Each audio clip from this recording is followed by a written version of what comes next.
friend of mine recently stumbled across a real gem, a barn find 1953 Ariel 4-square Mark I with a 2-pipe motorcycle. So the Ariel 4-square was a British motorcycle that was produced from 1931 to 1959, and it's really known for its unique 4-cylinder engine configuration, which was quite rare for its time, and I don't think anybody else has tried to make this design either. It's basically 2 transversely mounted parallel twin engines that were mounted back to back to create a 4-cylinder monoblock with a single head in a square formation. Each of the 2-cylinder engines has its own crankshaft, but they were geared to work together, and since they rotate in opposite directions, it made for a very, very smooth running engine. So the story of the Squariel, as the bike is also known as, was designed by Edward Turner, and I guess he shopped this engine design to several motorcycle manufacturers, including BSA at the time, but he was turned down until he talked to Ariel, and they hired Turner as a junior engineer, and together they developed the first 500cc overhead cam 4 with enclosed valves. So if you remember engines at the time, most of the valves were exposed and most were just doing twins. So the engine went through several different iterations until 1937, when the overhead cam was replaced with the overhead valve design, and it was a 995cc engine. They called it the 4G.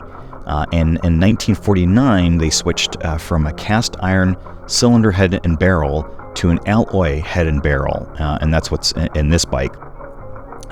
So although it's a 1953 model year, it's still a Mark I, which used 2 exhaust ports. So you can see it just has 2 exhausts, so it's commonly referred to as a 2-pipe.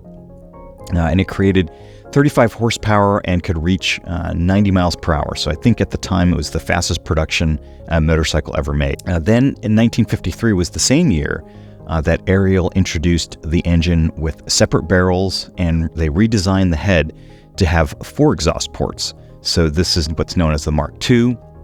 It also had a slightly different frame because what Ariel needed to do was make a little bit more room in the frame to fit a car-type SU carburetor, which is in a lot of British cars.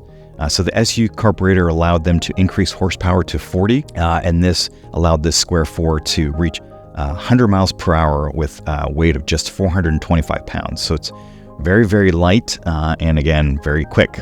So according to the research that we were able to uncover during this 1953 crossover year, both Mark I and Mark IIs were often sold in the same showrooms side by side.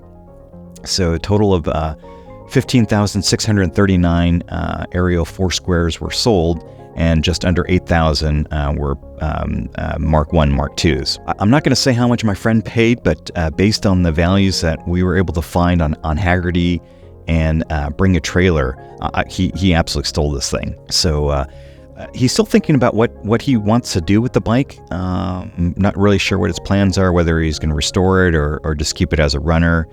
So I think it was just exciting just to hunt down this super rare bike. We did kick it over, so it does kick over, but we haven't tried starting yet. So maybe that's the first step. Maybe we just get it running and then see what we want to do. So anyway, stay tuned, and we'll continue to share updates on this project as they come along. Thanks for watching.